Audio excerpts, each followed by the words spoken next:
The cameras were rolling, the studio lights were blazing, and Joy Behar had no idea she was about to make the biggest mistake of her career. Somewhere between her third question and her fourth, she would cross a line with a man who had spent 40 years refusing to play Hollywood's games, a man who had survived plane crashes, built furniture with his own hands, and stared down studio executives who thought they could tell him what to do. Harrison Ford didn't come to The View looking for a fight. But Joy Behar was about to discover that the man who played Han Solo and Indiana Jones hadn't been acting when he told the galaxy to never tell him the odds. This is the story of 20 minutes that changed everything. Subscribe now and drop a comment, because what you're about to witness is a masterclass in what happens when arrogance meets authenticity. The View studio felt different that Friday morning, charged with an energy that the production staff couldn't quite name. Harrison Ford was the guest, and everyone who had ever watched one of his interviews knew that this could go any direction. He was famously unpredictable in press settings, charming one moment, cutting the next. The kind of man who had once responded to a journalist's question about his legacy by saying, "I'm a carpenter. I build things. Sometimes those things are movies." At 82 years old, Harrison Ford walked onto the set with the deliberate movements of a man who had earned every gray hair and every line on his weathered face. This was a man who had carved one of the most extraordinary careers in cinema history out of almost nothing. A man who had been a carpenter when his contemporaries were already stars, who had turned down roles that became classics because they didn't feel right, and had somehow still ended up in two of the most successful franchises ever made, not through calculation or ambition, but through a stubborn insistence on doing things his own way. The audience applauded warmly, though there was a tentativeness to it. Ford's reputation preceded him. He was not known for being easy, for giving the answers people expected, for playing the game that most celebrities played reflexively.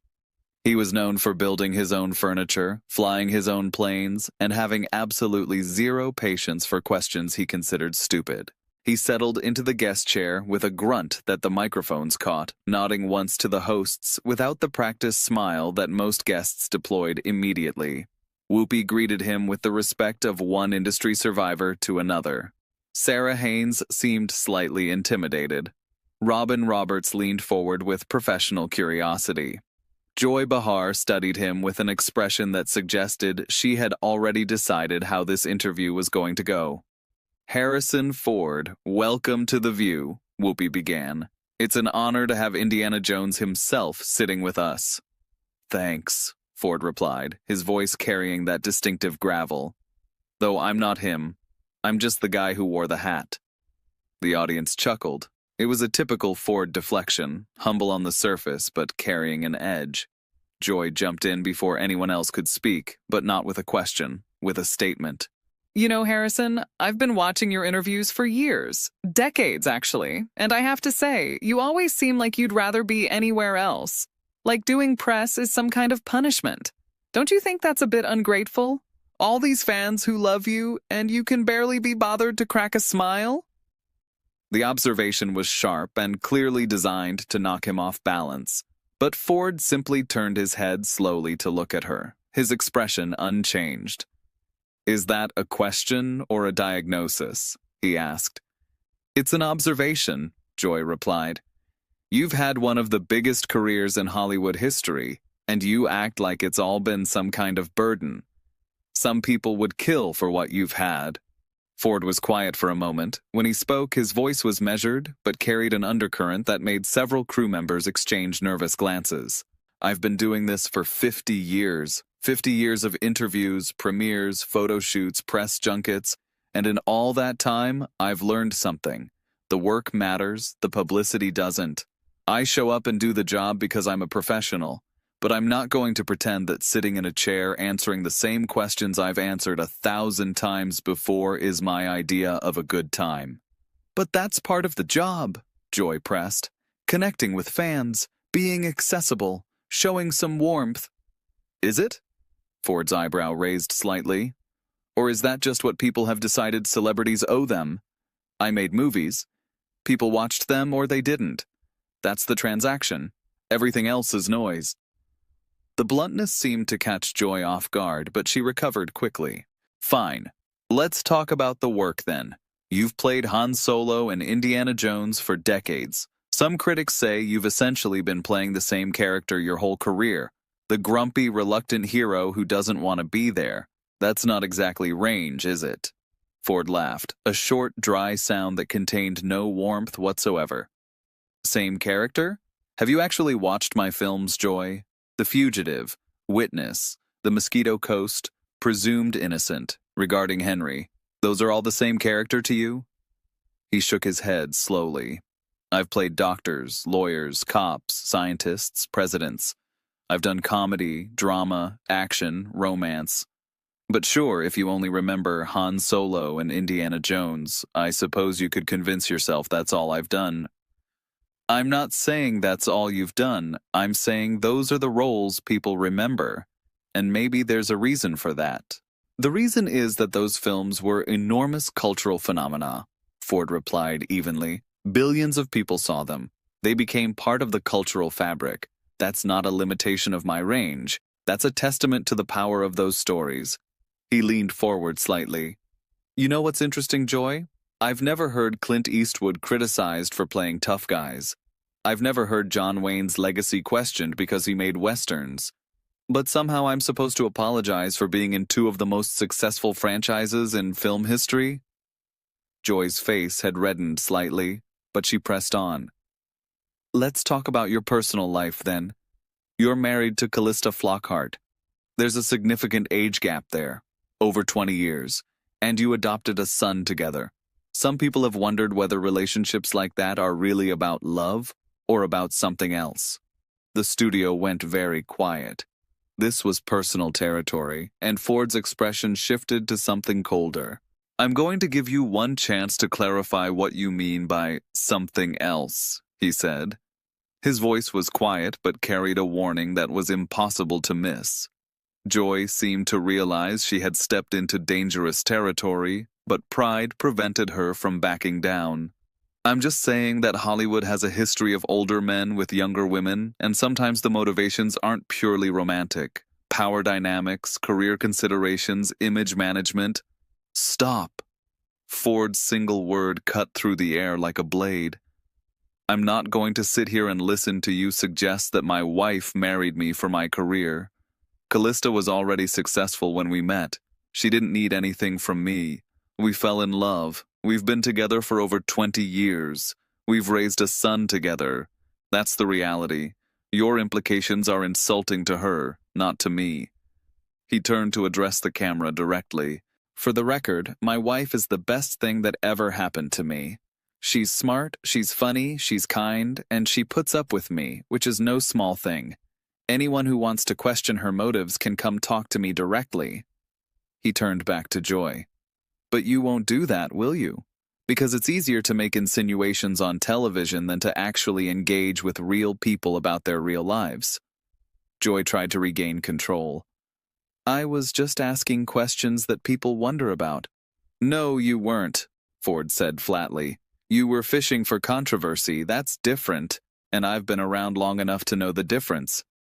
He crossed his arms, settling into his chair with the posture of a man who had no intention of leaving. Let me tell you something about my life, since you seem so curious. I started as a carpenter. Not because I was killing time between auditions, because I needed to eat and nobody would hire me as an actor. I built cabinets and furniture for people while trying to get my career going. For years. While other actors were going to parties and making connections, I was sanding wood and installing doors. His voice carried a mix of pride and old frustration. George Lucas hired me to build cabinets at his house. That's how I got the audition for Star Wars, not through an agent or a connection or a lucky break, because I showed up, did good work, and somebody noticed. That's the foundation my career was built on. Craftsmanship, showing up, doing the job right. He paused, something more personal surfacing in his voice. You know how long I was a carpenter? Almost 15 years. From my late 20s into my early 30s. While other actors were becoming stars, I was measuring twice and cutting once. Learning how to work with my hands, learning patience, learning that there are no shortcuts when you're building something real. His eyes seemed to look past Joy into some distant memory. I built a recording studio for Sergio Mendes. I built a sun deck for Sally Kellerman. I renovated Joan Didion's house. Real work for real people who expected real quality. And that's the work ethic I brought to acting when I finally got the chance. You don't phone it in. You don't cut corners. You do it right, or you don't do it at all. He looked at Joy with something approaching contempt. So, when you suggest that my success has made me ungrateful, or that my marriage is some kind of arrangement, you're talking about things you don't understand. I've earned everything I have, through work, through persistence, through refusing to give up when the industry told me I wasn't good enough. Joy seemed to be searching for a way to regain the upper hand. Fine, let's talk about something else. Your plane crashes, you've had multiple emergency landings, incidents where people could have been hurt. At your age, some people think it's irresponsible for you to still be flying, that you're putting others at risk for your hobby. Ford's expression shifted to something almost amused. My hobby? I'm a certified pilot. I've logged thousands of hours. I've been flying for over 30 years. I own multiple aircraft. I've done helicopter rescues in the Wyoming wilderness, pulling lost hikers off mountains. I've worked with the Civil Air Patrol. Flying isn't a hobby for me, it's a passion, it's a discipline, and yes, it's a risk. But so is driving a car, so is walking across a street in New York City. He leaned back slightly. The incidents you're referring to were equipment malfunctions, not pilot error. They were investigated thoroughly by the FAA, and I was cleared of any wrongdoing.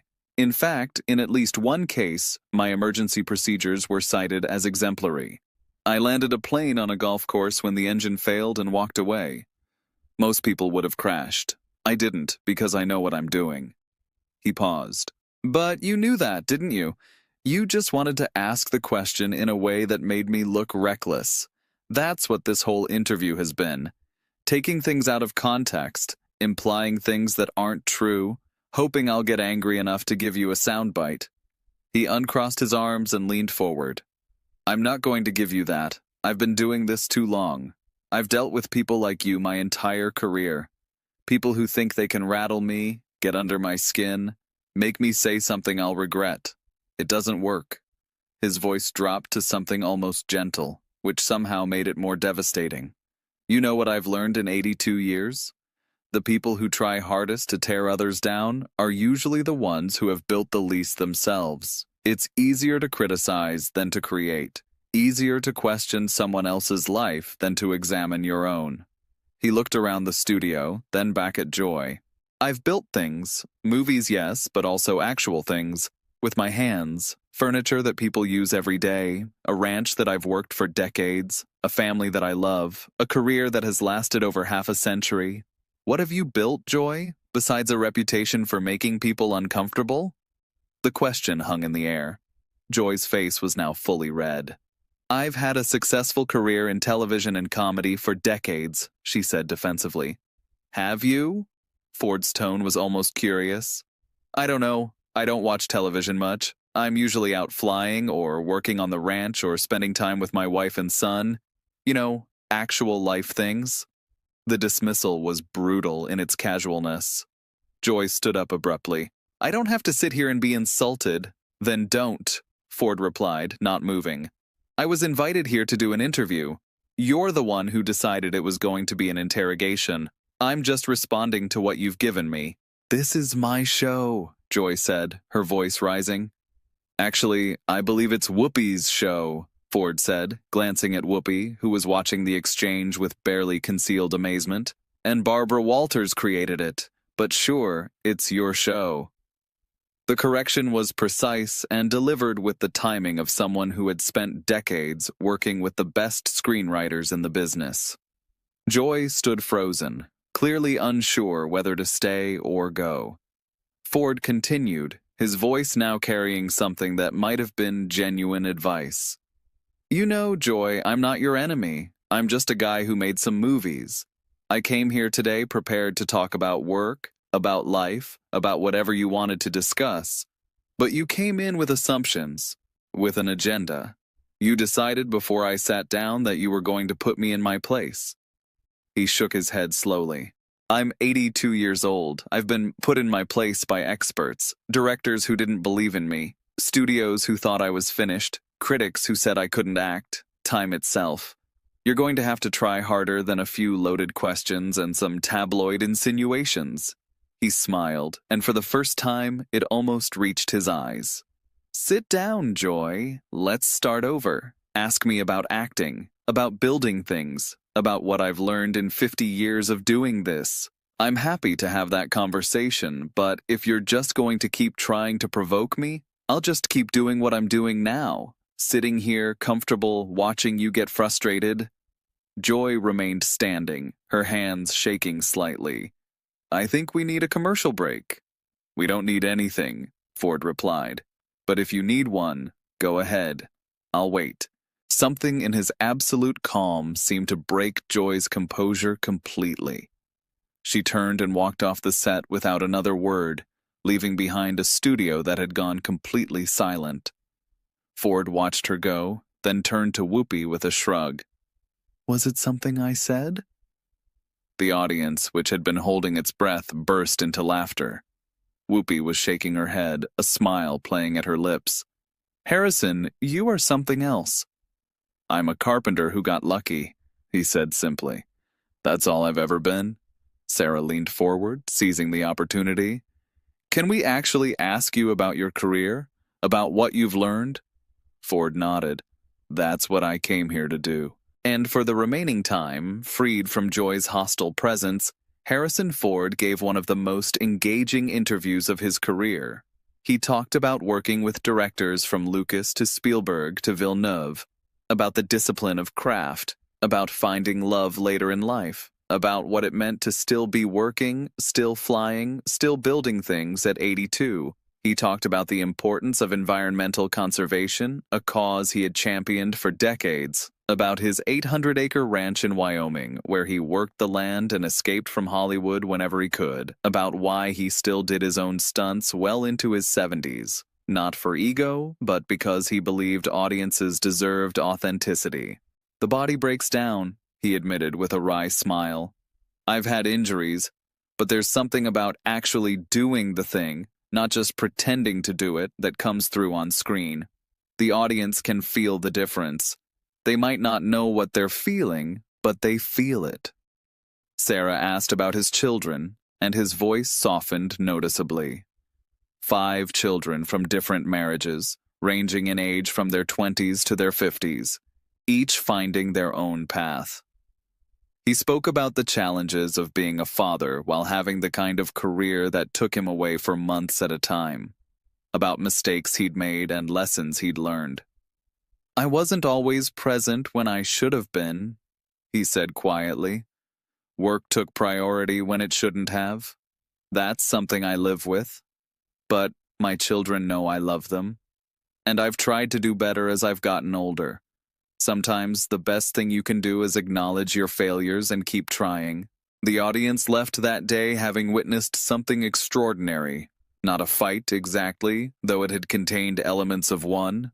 Something more like a demonstration of how to handle hostility without becoming hostile, of how to refuse to play someone else's game without losing your composure, of how decades of experience and a lifetime of actually doing things gave a man the quiet authority to make loaded questions seem small. Joy Behar would return to the show after the break, but something had shifted. The other hosts treated Harrison Ford with visible respect for the remainder of his appearance, and viewers at home had seen something that would be discussed for years to come. The moment when Harrison Ford proved that you don't have to raise your voice to win an argument. You just have to be exactly who you are. And if who you are is a carpenter who built a legendary career with his own hands, that's more than enough. For those who had grown up watching him swagger through cantinas as Han Solo, who had cheered as Indiana Jones outran boulders and faced down Nazis, who had been moved by his quieter performances in films like Witness and The Fugitive, there was something deeply satisfying about watching the man behind those characters. He was exactly what they had always hoped he would be. Direct, honest, unimpressed by fame, including his own. A working man who happened to have become one of the biggest movie stars in history. What do you think about this incredible confrontation? Did Joy Behar get what she deserved, or was Harrison Ford too harsh? Drop your thoughts in the comments below, and make sure to subscribe for more stories that will absolutely leave you speechless.